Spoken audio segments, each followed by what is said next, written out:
Hello बच्चों, कैसे हो आप सब लोग। आज शुरू करेंगे हम लोग कक्षा 10 की गणित का बहुपद का चैप्टर। बच्चों, बहुपद कोई बहुत बड़ी हवा नहीं, बहुत हार्ड चीज़ नहीं होता है, बहुत कठिन चीज़ नहीं, ये बिल्कुल इजी होता है। बशर्ते हमें थोड़ी थोड़ी सी कुछ चीज़ों को सीखना पड़ेगा। आपने अपने पिछली कक्षाओं में कक्षा 8, 9 अच्छी तरह से पढ़ करके आए हैं। बहुपद जानने से पहले हमें उसके बैकग्राउंड की चीज़ों को समझना पड़ेगा, जानना पड़ेगा। आखिर हम बहुपद तक कैसे पहुंच पाएंगे। बहुपद को जानने और समझने से पहले हमें उसके बारे में कुछ और जानना है। पहले हम देखते हैं कि चर और अचर राशि किसे कहते हैं। तो बच्चों देखो, सबसे पहली बात है ये चर राशि। चर राशि क्या है, ठीक। अच्छा, चर से हम एक शब्द निकालते हैं, चरना, है ना। चर का मतलब चरना, ऐसा होता नहीं लेकिन आप लोग मान लीजिए चर का मतलब चरना। अब बताओ कि चरता कौन है। राइट, गाय, बैल, भैंस, बकरी, सभी प्रकार के जानवर लगभग चरते हैं। कुछ जानवर घास चरते हैं, कुछ जानवर जो मांसाहारी होते हैं वो तो अपना एक दूसरे को खा के, ठीक। तो जो शाकाहारी जानवर होते हैं वो ज़्यादा करके चरते हैं। अब मान लो कि कुछ शाकाहारी जानवरों को आप लोग पालतू जानवर बनाते हो। तो जैसे मान लेते हैं आपने गाय को पाल रखा है, आपने गाय पाल रखा है, और सपोज करो कि रात में आप लोगों की नींद लग गई, गाय छूट जाती है, रात को चली गई, किसी के खेत में भग गई। अब रात में आपकी नींद लगी है, अब आपको पता चलेगा कि गाय किसके खेत में गई है? नहीं ना। वो तो सुबह जब कोई संदेशा लेके आएगा कि हमारे खेत में आपकी गैया चर रही है, तब आप लोग जाओगे, उसको लेके घर आओगे। तो इस तरह से कोई भी जानवर जब हमसे छूट के चला जाता है तो हमें ये पता नहीं रहता है कि वो कहाँ गया, किसके खेत में चर रहा है। तो इसका मतलब साफ हो गया कि चर शब्द से हमें ध्यान करना है चरना। और चरता कौन है? जानवर।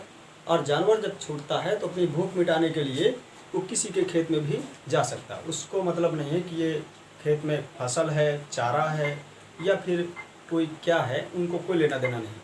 तो इस तरह से चर शब्द से चरना और चरते जानवर हैं। जानवर जब छूटते हैं तो हमको कुछ नहीं पता वो किसके खेत में चर रहे हैं, ठीक। तो इस तरह से बच्चों हमारे पास चर लगभग क्लियर हो रहा है। चर यानी हमें जिसका मान ना पता हो, यही मतलब तो हुआ, जिसका मान हमें नहीं पता है। भाई चरना, कोई जानवर हमारे घर से छूट के गया, किसके खेत में चर रहा है हमको मालूम नहीं है। तो इसी तरह से हमने अंदाज़ा लगाया चर, जिसका मान हमको नहीं पता वही है चर। तो किन के मान नहीं पता? जैसे मान लेते हैं हमारे पास x हो गया। अजी x का मान कैसे हमको पता है? 10 प्रकार के सवाल लगाओगे, अगर आपको 10 प्रकार के अलग अलग समीकरण व्यंजक दिए जाएंगे तो अलग अलग प्रकार के सवाल में अलग अलग इसके मान भी निकलेंगे। राइट, तो इस तरह से हमें x का मान पता नहीं। थोड़ा और अगर गहराई में चलेंगे तो अगर आप लोग बाज़ार जाते हो और किसी सब्जी वाले के पास जाओ और उसको बोलो कि भैया x किलो आलू दे दो, अब बताओ x किलो आलू दे दोगे तब तो बेचारा वो पगला जाएगा, बोलेगा पता नहीं कि क्या बोल रहे हो आप लोग, x किलो आलू। वो बेचारा कभी सर खुजलाएगा, कभी कान खुजलाएगा। तो x किलो आलू मांगने पर दुकानदार परेशान होगा। अगर आप लोग उसको बोलोगे कि भाई y किलो आलू दे दो तो भी बेचारा परेशान है, y किलो टमाटर दे दो तो भी परेशान है, क्योंकि x और y की कोई एग्जैक्ट वैल्यू नहीं है, ठीक। वहीं आपने अगर कहा होता कि 2 किलो दे दो, 4 किलो, 5 किलो, 20 किलो, तो वो आपको आसानी से दे देगा, ठीक। लेकिन x, y का मान उसको नहीं पता, क्योंकि इनका मान क्लियर नहीं। तो इस प्रकार से जिन राशियों का मान हमको नहीं पता होता है उसको हम कहेंगे चर राशि, ठीक। तो बच्चों एक बात क्लियर हो गई, यानी चर राशि क्या है। चलिए यहाँ से करते हैं।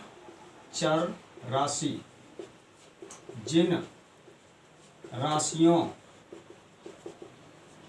का मान हमको ज्ञात नहीं है वे राशियां चर राशि कहलाती हैं। चर राशि कहलाती है। ऐसा आपको थोड़ा थोड़ा अंदाजा लगा कर याद रखना है। जिन राशियों का मान हमको पता नहीं है उन राशियों को हम चर राशि बोलते हैं। ठीक, अब हम चलते हैं अचर राशि। अचर राशि, अचर राशि। ठीक, तो अचर राशि में बच्चों हम क्या करेंगे कि देखो, जैसे आपसे पूछा जाए कि भाई बताओ चर का विलोम क्या होता है, तो आप लोग झट से बोलोगे कि चर का विलोम तो अचर होता है। बिल्कुल सही बात, चर का विलोम तो अचर होता है। तो अगर आपसे थोड़ा और पूछा जाए कि बताओ जिन राशियों का मान हमको नहीं पता उसका विलोम क्या होता है, तो आप लोग बोलोगे ना कि जिन राशियों का मान हमको पता है। ठीक, तो अचर राशि क्या है? जिन राशियों का मान हमको पता है उन राशियों को अचर राशि कहते हैं। अच्छा, किनका मान पता है? मान लो हम बाजार गए, किसी दुकान वाले के पास गए और उसको हमने बोला कि हमको आप 2 पीस केक के दे दो, राइट। तो जब 2 पीस केक मांगेंगे तो हमको 2 पीस ही देगा। ठीक, हमने कोई नंबर लेकर के निकले, मान लेते हैं ये हमारे पास नंबर है 2। अब इसको चाइना, जापान, रूस, अमेरिका किसी भी कंट्री में ले जाकर के पूछेंगे तो उसकी लैंग्वेज अलग अलग हो सकती है, लेकिन वो हमको 2 ही बताएंगे। कोई हिंदी में बताएगा, कोई अंग्रेजी में बताएगा, कोई चाइनीज में बताएगा, कोई फ्रेंच में बताएगा, कोई अन्य प्रकार की भाषाओं में बताएगा। तो लैंग्वेज डिफरेंट हो सकती है परंतु इसकी वैल्यू चेंज नहीं हो सकती। तो इस तरह से अचर राशि क्या होती हैं? जिन राशियों का मान हमको पता है उन राशियों को अचर राशि कहते हैं। ठीक, तो लिखेंगे बच्चों, जिन राशियों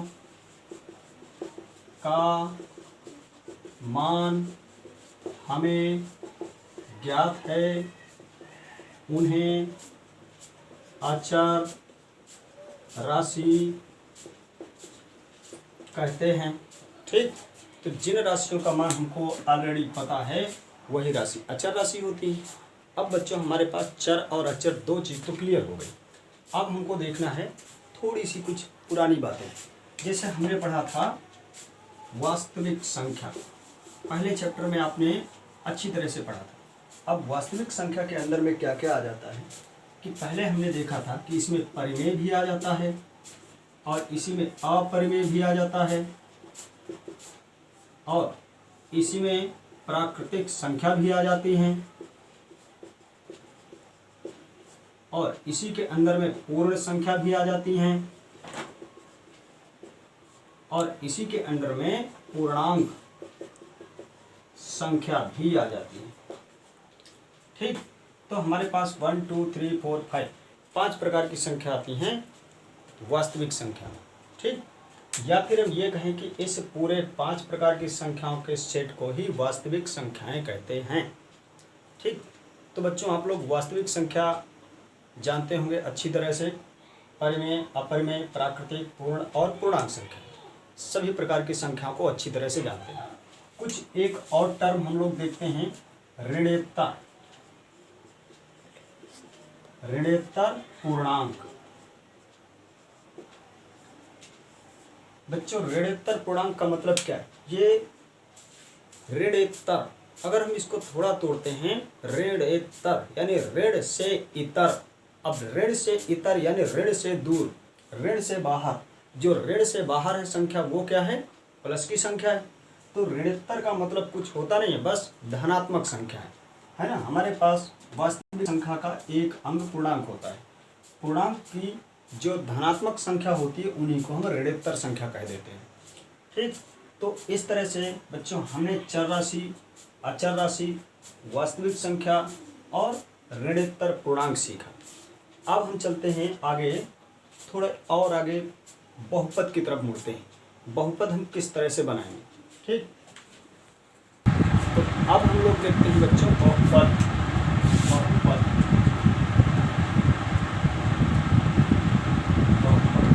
ठीक, बराबर हमने पढ़ा था, अगर आपको याद हो तो थोड़ी देर पहले हमने वास्तविक संख्या देखा था बच्चों।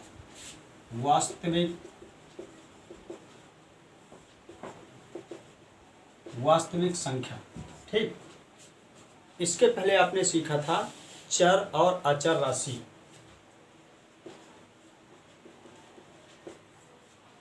ठीक, आपने ऋणोत्तर संख्या क्या होती है ये भी आपने जान लिया था।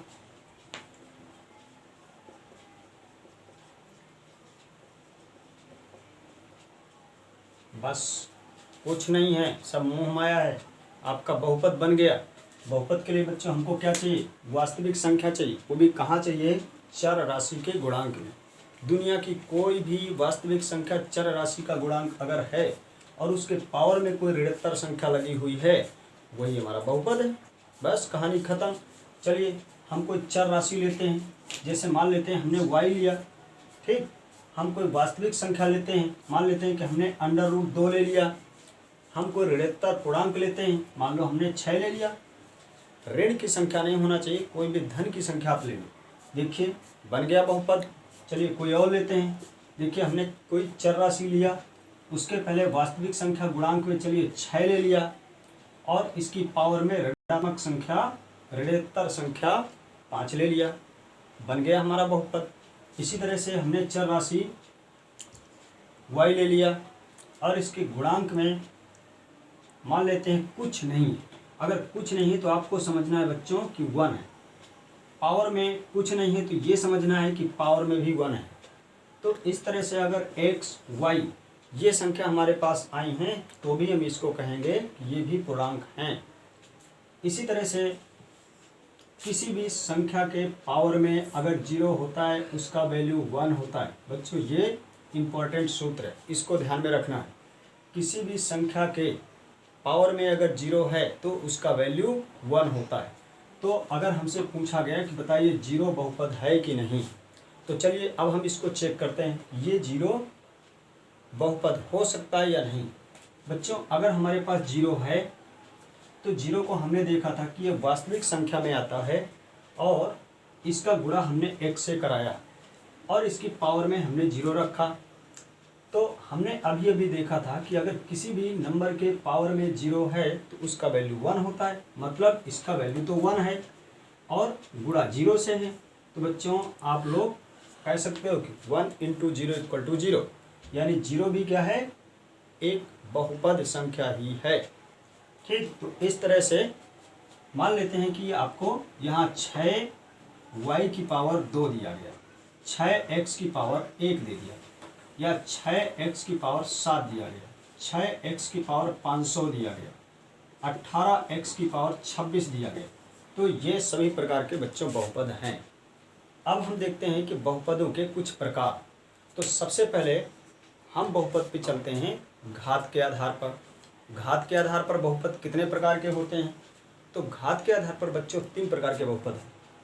हालांकि हैं और भी, लेकिन हमें केवल 3 प्रकार के बहुपद पढ़ना है। जिनकी घात 1 है, पावर 1 है, वो रैखिक बहुपद कहलाएगा। जैसे मान लेते हैं यहाँ पर 16x दिया है। अब बच्चों देखो यहाँ पर पावर कुछ नहीं है, मतलब 1 है। ये हमारा रैखिक बहुपद हुआ, रैखिक बहुपद, ठीक। तो हमने घात के आधार पर बहुपद देखना है। घात के आधार पर बहुपद के प्रकार। घात के आधार पर बहुपद के प्रकार पहले नंबर में बच्चों देखते हैं रैखिक बहुपद, बहुपद, ठीक। तो बहुपद के प्रकार घात के आधार पर, ठीक। जब किसी बहुपद की घात 1 हो उसे हम कहेंगे रैखिक बहुपद। तो बच्चों जैसे हमारे पास है 5x, 6x, 3y, √2x, √5y। देखो विभिन्न प्रकार के बहुपद। तो बच्चों जब बहुपद में किसी प्रकार की कोई घात ना दी गई हो तो उसको हम 1 मान के चलते हैं, ऐसे ऐसे, ठीक। आपको कुछ और बड़ा दे सकते हैं कि 6x + 3, 5x + 8, 7x - 2, 4x - 5। तो इस तरह से ये हमारे पास बहुपद हो गए। जिन बहुपद की घात में कुछ नहीं है, यानी 0 है, सॉरी 1 है, इसका मतलब वो रैखिक बहुपद है। तो हम इनको नाम देते हैं रैखिक बहुपद, ठीक। अब बच्चों आपको रैखिक बहुपद समझ में आ गया होगा। अब देखते हैं जिसकी घात 2। अगर 2 घात होगी तो फिर उसको हम किस तरह से सॉल्व करेंगे या फिर उसका नाम क्या लेंगे। तो जब घात 2 हो उसको हम कहेंगे द्विघात बहुपद। द्विघात बहुपद बोलेंगे बच्चों। वो किस तरह के होंगे, देखो चर राशि हमने लिखा, कोई वास्तविक संख्या लिखा, ऋणोत्तर पूर्णांक लगाया, तो इस बार 2 होना चाहिए। 6x², 5x², 8x², 3y², या फिर 2x² + 6, 3x² + y, 5x² - 2y। ठीक, तो देखो यहाँ पर बच्चों सबसे बड़ी घात 2 हमको दिख रही है। जब किसी बहुपद की घात अधिक से अधिक 2 हो जाए उसे हम कहेंगे द्विघातीय बहुपद। अब देखते हैं कि जब घात 3, ठीक, इसको हम बोलेंगे द्विघातीय बहुपद, त्रिघातीय बहुपद, बहुपद। ठीक, तो बच्चों जब बहुपद की घात अधिक से अधिक 3 हो उसे हम त्रिघातीय बहुपद बोलते हैं। जैसे बनाइए बहुपद, पहले चर राशि लिखा, मान लेते हैं हमने y लिखा, वास्तविक संख्या 6 लिखा, ऋणोत्तर पूर्णांक 3 लिख दिया। तो देखो इस तरह के बहुपदों को हम बच्चों त्रिघातीय बहुपद बोलते हैं। इसी तरह से अगर 18x³ 3y³ 16x³ + y, ये सभी के सभी त्रिघातीय बहुपद हैं। ठीक, त्रिघातीय, द्विघातीय और एक घातीय यानी कि रैखिक बहुपद। इस तरह से हमने रैखिक बहुपद, द्विघातीय, त्रिघातीय जाना। अब हम चलते हैं बहुपद का एक और प्रकार देखते हैं, लेकिन उसको अब घात के आधार पर नहीं, पदों के आधार पर पढ़ेंगे। तो पदों के आधार पर देखते हैं कि बहुपद कौन कौन से होते हैं। तो अब हमको देखना है बहुपद के प्रकार पदों के आधार। ठीक, देखो बच्चों साफ क्लियर, अगर पद हमारे पास 2, ठीक, तो हम बोलेंगे द्विपदीय बहुपद। 3 तो बोलेंगे त्रिपदीय बहुपद। बस बात हमारे पास क्लियर होगी। 1 होगा तो एकपदीय बहुपद, 2 होगा तो द्विपदीय, 3 होगा तो त्रिपदीय, 4 होगा तो चतुष्पदीय, 5 होगा तो पंचपदीय। ठीक, तो जैसे हम एकपदीय लिखते हैं, एकपदीय बहुपद। एकपदीय बहुपद में से हम चालू करते हैं। तो जैसे हमारे पास 6x, 3x, 5y, 9y, 8x, तो देखो इस तरह से हमारे पास एक एक पद जब लिखा हो तो उसको हम बोलेंगे एक पदीय बहुपद। इसी तरह से हम देखते हैं द्विपदीय बहुपद, द्विपदीय बहुपद, बहुपद। ठीक,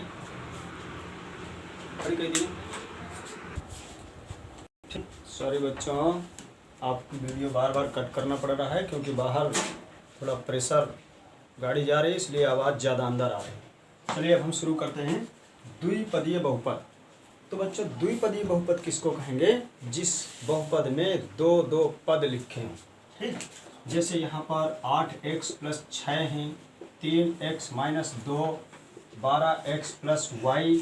तो देखो अगर आप गौर करेंगे तो इन सभी बहुपद में, हाँ एक बात और ध्यान रखना, यहाँ हमको घात से कोई मतलब नहीं, पावर कितनी भी आ जाए या कुछ ना आए तो ये द्विपदीय बहुपद ही कहलाएंगे, क्योंकि इनमें हमारे पास केवल 2 पद लिखे हुए। इसी तरह से अब हम देखते हैं त्रिपदीय बहुपद। त्रिपदी, त्रिपदी में यहाँ पर साफ है, त्रि यानी 3, पदी यानी पद, 6x² + 2x + 18। देखो बच्चों अगर घात के आधार पर देखेंगे तब यह द्विघातीय होगा, पदों के आधार पर देखेंगे तो 1 2 3 यानी त्रिपदीय बहुपद होगा। इसी तरह से 9x² + 18x + 6, यहाँ देखिए घात के आधार पर देखेंगे तो द्विघातीय, पदों के आधार पर देखेंगे तो त्रिपदीय बहुपद। ऐसे 4 पद, 5 पद, 6 पद, कितना भी बढ़ा करके देख सकते हैं। तो इस तरह से हमने पदों के आधार पर जो छोटी छोटी और मोटी बातें हैं वो हमने जान लिया। अब हम कुछ और चीज़ें देखते हैं। बहुपद के अब मौलिक रूपों को हम देखते हैं।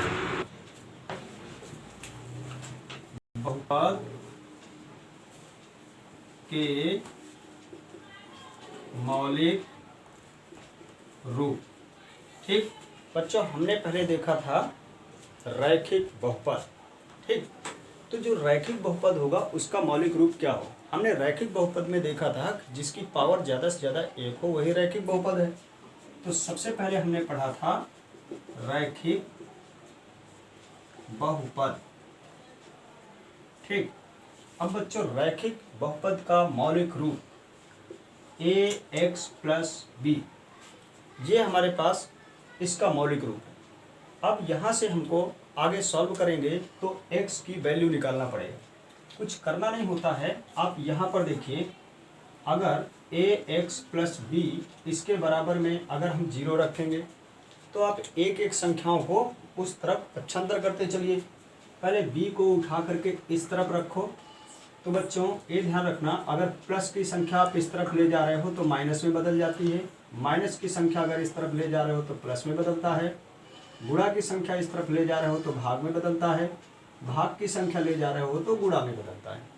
तो इसी तरह हमारे पास प्लस की संख्या इस पक्ष में जाएगी तो माइनस में बदल जाएगी। ax बराबर माइनस b। हमने पढ़ा था कि गुणा की संख्या अगर पक्ष चेंज करेगी तो भाग में बदलती है। देखो a हमारे पास भाग में है, गुणा में है इस तरफ, तो गुणा की संख्या इस तरफ जाएगी तो भाग में बदल जाएगी। बचेगा x बराबर माइनस b बटा a। यहाँ से हमारे पास x का शून्य ज्ञात हो गया। ये रैखिक बहुपद का शून्य होता है। तो शून्य के लिए बच्चों हम लिखेंगे x बराबर माइनस b बटा a। राइट, जहाँ इसको ध्यान रखना है कि हमारे पास a कभी भी 0 नहीं होना चाहिए। अगर a 0 हो गया तब तो हमारा बहुपद बनेगा नहीं। तो a is not equal to 0। इस तरह से हम दूसरा नंबर देखते हैं, द्विघातीय बहुपद। द्विघातीय बहुपद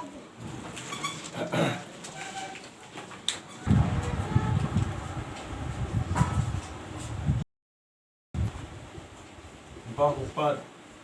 तो द्विघातीय बहुपद का मौलिक रूप होता है बच्चों ax square plus bx plus c। ठीक, ax square plus bx plus c। इस तरह से हमारे पास द्विघातीय बहुपद का मौलिक रूप हमारे पास निकल करके आया। हाँ, यहाँ ध्यान रखना, a is not equal to 0। a कभी भी 0 नहीं होना चाहिए। a b c ये पूर्णांक होना चाहिए। ठीक, a कभी 0 नहीं होना चाहिए, a b c तीनों क्या होना चाहिए, पूर्णांक होना चाहिए। इसी तरह से हमने एक बहुपद और देखा था, त्रिघातीय बहुपद। त्रिघातीय बहुपद। ठीक, चलिए आपको शायद यहाँ दिखाई नहीं दे रहा हो, मैं यहाँ पे लिख देता हूँ ax cube plus bx square plus cx plus d। ये हमारे पास त्रिघातीय बहुपद का मौलिक रूप हो गया, जहाँ a कभी भी 0 नहीं होना चाहिए, a b c d ये चारों पूर्णांक होना चाहिए। ठीक, तो यहाँ तक बच्चों हमने बहुपद का मौलिक रूप, बहुपद को कैसे पहचानेंगे और इनको किस तरह से हम आगे देखेंगे। अब हम आगे की वीडियो में सॉल्व करेंगे कि किस तरह से इनके जीरोज यानी शून्य निकालेंगे, यानी सभी के मौलिक रूपों को सॉल्व करेंगे और इनके जो शून्य होंगे उनको निकालेंगे। ठीक, तो बच्चों आपको अगर वीडियो अच्छी लगी हो तो लाइक, शेयर और सब्सक्राइब करना मत भूलना। हाँ, कमेंट करना बिल्कुल मत भूलना। धन्यवाद।